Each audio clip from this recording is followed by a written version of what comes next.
Hello बच्चों, कैसे हो आप सब। उम्मीद है सभी ठीक होंगे। जैसा कि कोरोना की वजह से ऑफलाइन क्लासेस नहीं चल पा रही हैं, तो ऑनलाइन कुछ पढ़ाई हो रही है। तो उसी देखिए, तुम्हारी किताब है और किताब का ये पहला सबक है जिसका नाम है औरतों का दर्जा। और ये इसको लिखा है अल्ताफ़ हुसैन हाली ने, जो एक बहुत अच्छे नज़म गो शायर हैं। ठीक है, तो मैं ये पढ़ा रहा हूँ, अगर कुछ भी समझ में नहीं आ रहा तो इसको फिर से पूछ लेना, और इसकी एक पेज की रोज़ अपनी किताब की नकल ज़रूर लिख लिया करो। ठीक है, पूरा अगर इसमें नहीं समझ में आया तो पुरानी किताब है उसमें से लिख लिया करो, नहीं तो इसमें से ही देख के लिख लिया करो। मैंने सबको किताब भी सेंड कर दी है, ग्रुप में मिल जाएगी आपको। ठीक है, चलिए पढ़ते हैं इसको।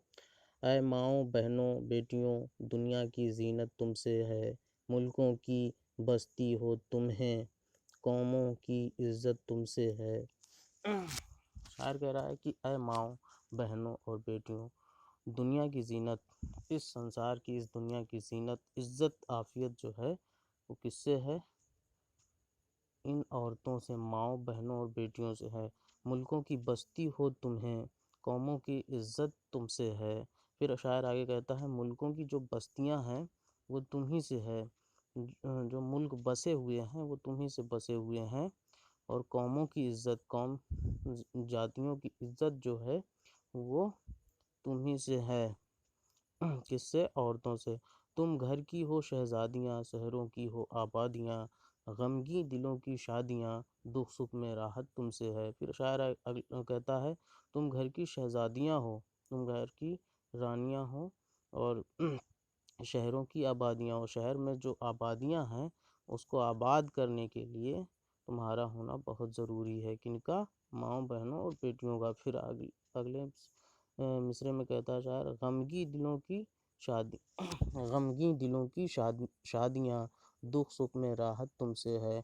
गमगी मतलब दुखी दिलों की शादियाँ, मतलब शाद का मतलब होता है खुश होना। गमगी दिलों की शादियाँ तुम हो, खुशी तुम हो, और दुख सुख में राहत भी किससे है? तुमसे है। किससे? तुमसे का मतलब हुआ माँ बहनों और बेटियों से। तुम हो तो गुर्बत है वतन, तुम बिन है वीराना चमन, हो देश या परदेश, जीने की हलावत तुमसे है। फिर शायर कहता है, तुम हो तो गुर्बत है वतन, तुम बिन है वीराना चमन, तुम्हारे बिना जो है ये चमन वीरान है, और तुम ना हो तो ये वतन भी गरीब है, गुर्बत में है। हो देश या परदेश, जीने की हलावत तुमसे है। घर में हो या परदेश में हो या दूसरी जगह हो, अपने घर से दूर हो, जीने की मिठास जो है वो सिर्फ तुमसे है। तुमसे का मतलब हुआ माँ बहन और बेटियों से। नेकी की तुम तस्वीर हो, इफ़्फ़त की तुम तदबीर हो दीन की तुम पासबां, ईमान सलामत तुमसे है। फिर आगे कहता है शायर कि नेकी की तुम तस्वीर हो, जो नेक काम होता है उसकी तुम तस्वीर हो एक। और फिर इफ़्फ़त की तुम तदबीर हो। इफ़्फ़त का मतलब होता है पाकीज़गी। इफ़्फ़त का मतलब होता है पाकीज़गी, तो ये हुआ कि इफ़्फ़त की तदबीर हो, कैसे पाक रहा जाए इसकी तदबीर हो। तुम तदबीर हो, ये बताने वाली तुम ही हो दीन की तुम पासबां, तुम दीन का मतलब सही रास्ते पे चलने की तुम तदबीर हो, तुम पासबां हो, रास्ता दिखाने वाली हो। ईमान सलामत तुमसे है, और ईमान की सलामती भी तुमसे है। किससे है? औरतों से है। पासबां का मतलब होता है रास्ता दिखाने वाला, रास्ता बताने वाला, राहबर। ठीक है। फितरत तुम्हारी है हया, तीनत में है महरो वफा। फितरत तुम्हारी है हया, तुम्हारी फितरत जो है, तुम्हारी आदत जो है वो हया की है, शर्माने की है।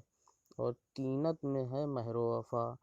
तीनत का मतलब होता है जो आदत बन गई हो। जो चीज़ आदत बन जाती है तो उसको तीनत कहते हैं। तुम्हारी जो आदत है वो महरो वफा की है। महरो वफा का मतलब हुआ محبت اور وفاداری، مطلب تمہاری عادت جو ہے مہر و وفا کی ہے، محبت اور وفاداری کی ہے۔ گھٹی میں ہے صبر و رضا، انسان عبارت تم سے ہے، انسان عبارت تم سے ہے، مونس ہو خاوند کی تم، غم خوار فرزند کی تم۔ پھر کہہ رہا ہے شاعر گھٹی میں ہے صبر و رضا، تمہاری جو ہے گھٹی ہو کا مطلب فطرت میں شامل ہو گئی ہے کیا چیز؟ صبر و رضا، صبر کرنا اور خوش رہنا، یہ تمہاری گھٹی میں شامل، تمہاری عادت میں شامل ہو گئی ہے۔ انسان کی عبارت تم سے ہے، انسان کی مثال، عبارت کا مطلب ہوتا ہے مثال تحریر کی گئی ہو، انسان کی مثال، جو ایک انسان، ایک اچھے انسان کی جو مثال ہے وہ تم سے دی جا سکتی ہے۔ مونس ہو خاوند کی تم، مونس کا مطلب ہوتا ہے محبت کرنے والا، تو مونس کی تم خاوند ہو، غلام ہو، جو تم سے محبت کرتا ہے اس کی تم غلام ہو۔ تم خوار فرزند کی، خوار فرزندوں کی تم، غم خوار کا مطلب ہوتا ہے غم بانٹنے والی، غم بانٹنے والا، تم غم خوار اپنے بیٹوں کا، فرزند کا مطلب ہوتا ہے بیٹا، اپنے بیٹوں کا غم بانٹنے والی کون ہو؟ تم۔ مائیں جو ہیں اپنے بیٹے کا غم جیسے بانٹتی ہیں، اس لیے ان کو غم خوار کہا گیا ہے، غم بانٹنے والی۔ تم بن ہے گھر ویران سب، گھر بھر میں برکت تم سے ہے۔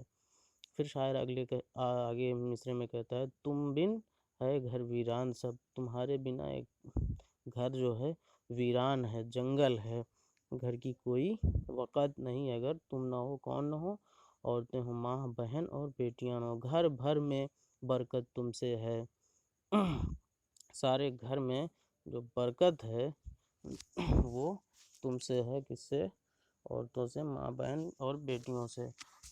تم آس ہو بیمار کی، ڈھارس ہو تم بیکار کی، تم آس ہو بیمار کی، آس کا مطلب امید، آسا، تم ایک بیمار کی آس، امید ہو، اور ڈھارس ہو تم بیکار کی، جو بیکار ہو گیا ہو اس کی ڈھارس ہو، اس کو ڈھارس بندھانے والا کون ہوتا ہے؟ تم ہو، تم کا مطلب عورتیں، ماں بہن اور بیٹیاں۔ دولت ہو تم نادار کی، اسرت میں عشرت تم سے ہے، دولت ہو تم نادار کی، نادار کا مطلب ہوتا ہے مفلس یا غریب، تم غریب کی دولت ہو، غریب کی تم دولت ہو، کون دولت ہے؟ ماں بہن اور بیٹیاں، تم غریب کی دولت ہو۔ اسرت میں عشرت تم سے ہے، اسرت کا مطلب ہوتا ہے تنگ دستی، جس کے پاس کچھ نہ ہو تو اس کو اس کی حالت کو اسرت کہیں گے۔ اسرت میں عشرت تم سے ہے، عشرت کا مطلب ہوتا ہے آرام یا خوشحال رہنے والا، عیش کرنے والا، تو وہ شاعر کہتا ہے تنگ دستی میں بھی عشرت تم سے ہے، خوشحالی تم سے ہے۔ ٹھیک ہے، یہ نظم تو دیکھو ختم ہو گئی، اور اب اس کے بعد بچا اس کا معنی لکھ لینا، اس کی میں معنی سمجھا، کتنا منٹ ہو گیا، اس کی معنی میں سمجھا دیتا ہوں، زیادہ سے زیادہ 4-5 منٹ لگے گا۔ شادی کا مطلب ہوتا ہے خوشی، میں نے آگے پیچھے بھی بتایا تھا۔ غربت کا مطلب ہوتا ہے وطن سے دوری، وطن سے جب دور ہو تو وہ غربت یا غریب الوطن کہا جاتا ہے۔ حلاوت کا مطلب مٹھاس ہوتا ہے۔ عفت کا مطلب ہوتا ہے پاکیزگی، پرہیزگاری۔ طینت کا مطلب ہوتا ہے شرست یا خصلت، یا جو عادت بن جائے اس کو بھی طینت کہتے ہیں۔ مہر و وفا کا مطلب ہوتا ہے محبت اور وفاداری۔ طینت کا مطلب عادت لکھنا تو زیادہ سمجھ میں آئے گا۔ گھٹی میں ہونا کا مطلب ہوتا ہے فطرت میں شامل ہو جانا یا جو عادت بن جانا۔ عبارت مطلب تعبیر، مثال، عبارت تحریر کو بھی کہتے ہیں۔ عبارت کا مطلب ہوتا ہے مثال، ٹھیک ہے۔ مونس کا مطلب ہوتا ہے محبت کرنے والا۔ غمخوار کا مطلب ہوتا ہے غم بانٹنے والا یا ہمدرد۔ فرزند کا مطلب بیٹا۔ نادار کا مطلب مفلس یا غریب۔ اسرت کا مطلب تنگ دستی یا غریبی۔ عشرت کا مطلب آرام یا خوشحالی۔ یہ چیزیں یہ معنی لکھ لینا اور ایک پیج کی نقل لکھ لینا، اور جو چیزیں نہ سمجھ میں آئے اس کو میسج سے پوچھ لینا، میں بتا دوں گا۔